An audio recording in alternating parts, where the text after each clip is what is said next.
Hello everyone, मैं समीर कुमार स्वागत करता हूं आप सभी का आपके अपने YouTube channel Sam's Edge Patna में। आज मैं आपके बीच हूं एक नए टॉपिक के साथ जो है कंजंक्शन। सबसे पहले हम समझेंगे कंजंक्शन होता क्या है, कंजंक्शन है क्या। तो conjunction is a parts of speech. वो क्या है आपका पार्ट्स ऑफ स्पीच है। आपने पढ़ा होगा words are classified into 8 parts. Words are classified into 8 parts according to their function. Those are parts of speech. ठीक है, मतलब जितने भी शब्द हैं अंग्रेजी के, इंग्लिश लैंग्वेज में जितने भी शब्द का प्रयोग किया जाता है, उन सब को उनके काम के आधार पर बांट दिया गया है। उन्हें हम लोग पार्ट्स ऑफ स्पीच के नाम से जानते हैं, जिसमें आप लोगों ने पढ़ा होगा noun, pronoun, verb, adverb, preposition, conjunction, है ना, इंटरजेक्शन और एक एडजेक्टिव भी होगा। तो ये आपका 8 है। तो मैंने आज जो टॉपिक लिया है वो है आपका कंजंक्शन। सबसे पहले अब कंजंक्शन को समझेंगे। एक तो मैंने समझ लिया कि कंजंक्शन क्या होता है। कंजंक्शन होता है आपका पार्ट्स ऑफ स्पीच। अब दूसरा पॉइंट समझना है कंजंक्शन है क्या। जैसे आप नाउन के बारे में बोलते हो कि हमारे चारों तरफ की वस्तुएं या हमारे आसपास की जो भी वस्तुएं हैं वो नाउन होती है। उसी तरीके से कंजंक्शन को कैसे डिफाइन कर सकते हो।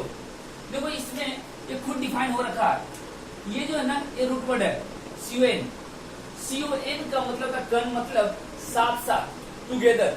ठीक है। जंक्शन, जंक्शन आपने देखा होगा, जैसे पटना जंक्शन, ये क्या है, एक जंक्शन है। मतलब यहाँ पे डिफरेंट जोन से गाड़ियां आती है और एक जोन से दूसरे जोन की ओर निकल जाती है। ये बोल सकते हो आप कि एक डायरेक्शन से दूसरे डायरेक्शन में, तीसरे डायरेक्शन में, चौथे डायरेक्शन में, मतलब यहाँ से आपको सब तरफ की गाड़ियां जाती है ना। तो ये बोलते हो कि ये क्या है, हब है। ये एक आपका पॉइंट है जो सबको कनेक्ट करके रखा है। उसी तरीके से कंजंक्शन को मैं बोलूं तो कंजंक्शन एक ऐसा शब्द है जो आपको दो शब्दों को या दो वाक्यों को जोड़ने का काम करता है। ठीक है। तो बोलोगे आप a word that connects two or more clauses और nouns और पार्ट्स ऑफ स्पीच बोल दीजिए, है ना, पार्ट्स ऑफ स्पीच। क्लियर है। चलिए एग्जाम्पल से मैं समझाता हूं आपको। Wise and clever. देखिए मैंने बोला ना कि ये क्या है आपका कनेक्ट्स टू और मोर क्लाउजेज और पार्ट्स ऑफ स्पीच। तो ये वाइज जो है ये आपका एडजेक्टिव है और ये भी आपका एडजेक्टिव है एंड कंजंक्शन है। क्लियर है। उसी तरीके से मैं बोलूं राम एंड रामा। तो राम क्या है आपका नाउन है और रामा क्या है, नाउन है। यहां हम लोग एंड से दो नाउन को कनेक्ट कर रहे हैं। क्लियर है। उसी तरीके से अगर मैं बोलूं यू एंड आई। यू क्या है आपका प्रोनाउन है और आई क्या है आपका प्रोनाउन है। तो एंड यहां पर प्रोनाउन को कनेक्ट कर रहा है। ठीक उसी तरीके से अगर मैं बोलूं I am your teacher and I live in Patna. अगर मैं बोलूं कि I am your teacher and I live in Patna, तो देखिए ये एक क्लाउज हो गया आपका। ये क्या हो गया आपका क्लाउज हो गया। एक क्लाउज आपका ये हो गया, है ना। तो दो क्लाउज है और उसको कनेक्ट करने का काम कौन कर रहा है, एंड कर रहा है। क्लियर है। तो यही मैं बताना चाह रहा हूं आपको कि ये जो है एंड यहाँ पर जो आया है, ये यहाँ जो एंड आया है, ये यहाँ जो यूज किया गया है, ये इस जगह पर यूज किया गया है। तो ये एंड क्या है, एंड है आपका कंजंक्शन। एंड क्या है आपका कंजंक्शन। क्लियर है? मतलब क्या हो रहा है कि एंड से आप किसी दो शब्दों को या दो वाक्यों को जोड़ने का काम करते हो।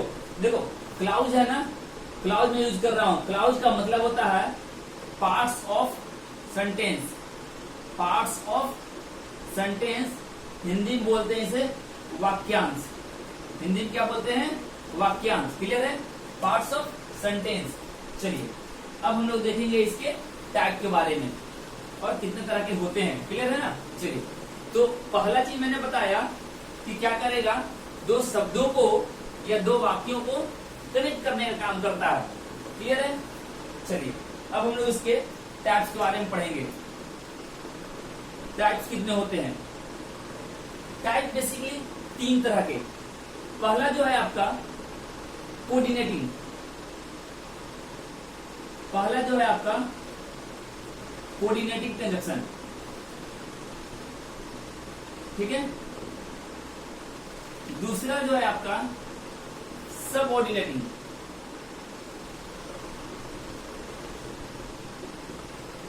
Subordinating conjunctions. तीसरा जो है आपका वो होगा आपका correlative. Correlative conjunctions.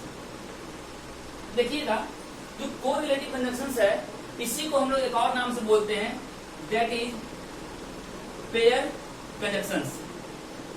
That is pair conjunctions. ऐसा क्यों है?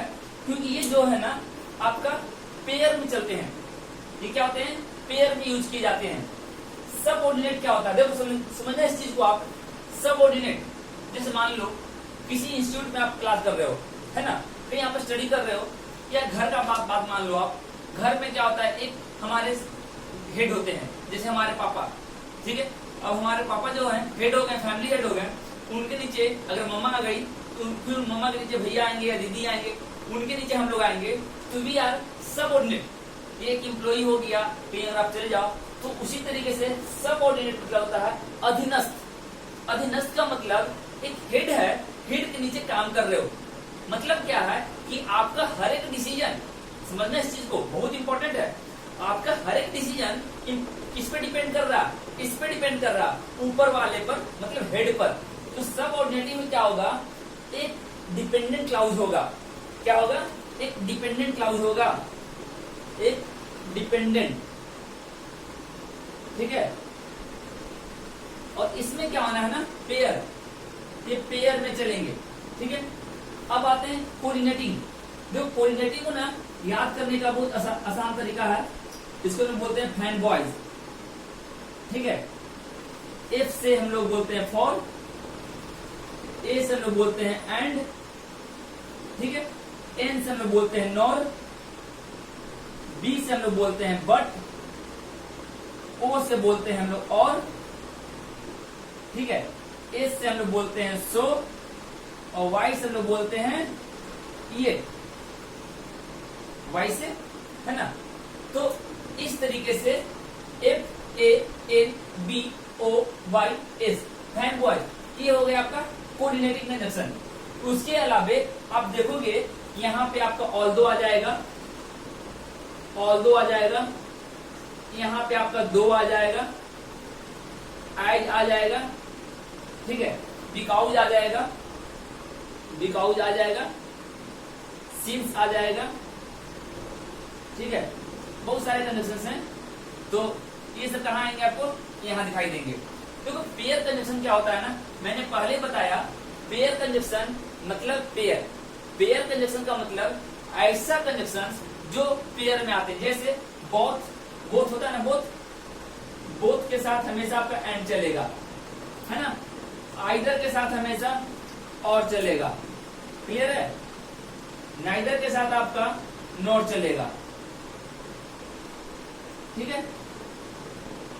सो के साथ आई चलेगा। तो ये सब आपके पेयर कंजंक्शंस होते हैं। तो मैंने क्या बताया? पहले तो मैंने बताया कंजंक्शन क्या है, फिर मैंने बताया कंजंक्शन के टाइप्स के बारे में। कंजंक्शंस के 3 टाइप होते हैं। पहला कोऑर्डिनेटिव कंजंक्शंस, दूसरा सबऑर्डिनेटिव कंजंक्शंस, तीसरा कोरिलेटिव कंजंक्शंस।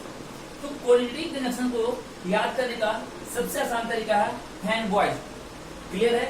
एफ से क्या हो रहा है? For, A and N. ठीक है, जो यहाँ जो फॉर है ना, ये बिकॉज की सेंस में है। यहाँ जो है ये बिकॉज के अर्थ में यूज किया जाएगा, ये ध्यान रखना आप। और एंड क्या होगा? बट क्या होगा? नो या और, ये या सो क्या है, ये वन बाय वन हम लोग डिस्कस करेंगे। फिलहाल समझना आपको ये कोऑर्डिनेटिंग है, हैंड बॉयज, बस इतना ही है, याद करना काफी आसान है। सबऑर्डिनेटिंग क्या होता है? जिसमें एक डिपेंडेंट और एक इंडिपेंडेंट क्लाउज होगा। एक इंडिपेंडेंट तो होगा ही ना, एक हेड है तो एक इंडिपेंडेंट तो होगा ही। ठीक है, एक इंडिपेंडेंट तो होना ही है और एक डिपेंडेंट भी होना है। ठीक है, अब तीसरा नंबर पे है को रिलेटिव। देखो यहाँ पे भी को रिलेटिव है ना, को रिलेटिव क्या होता है? सगे संबंधी है ना, तो को किसी के संबंध में, को माने साथ साथ, तो को रिलेटिव कंजंक्शन। इसलिए यहाँ पे इसके पेयर में एंड का, आइदर के पेयर में और का, वेदर के पेयर में हम लोग और का यूज करते हैं। बहुत सारे हैं, तो हम लोग वन बाय वन इसके बारे में पढ़ेंगे। ठीक है, तो ये था आपको कंजंक्शन का ब्रीफ इंट्रोडक्शन। अगले क्लास में हम लोग मिलेंगे, जिसमें हम लोग बात करेंगे कि हम लोग एंड का यूज कहाँ करते हैं, बट का यूज कहाँ करते हैं, फॉर का यूज कहाँ करते हैं। तो इस तरीके से अगले पार्ट में हम लोग सीखेंगे कंजंक्शन के राइट यूसेज के बारे में। क्लियर है? चलिए चलता हूँ, अगले वीडियो मिलूंगा, तब तक के लिए bye bye, take care, thank you for watching my video.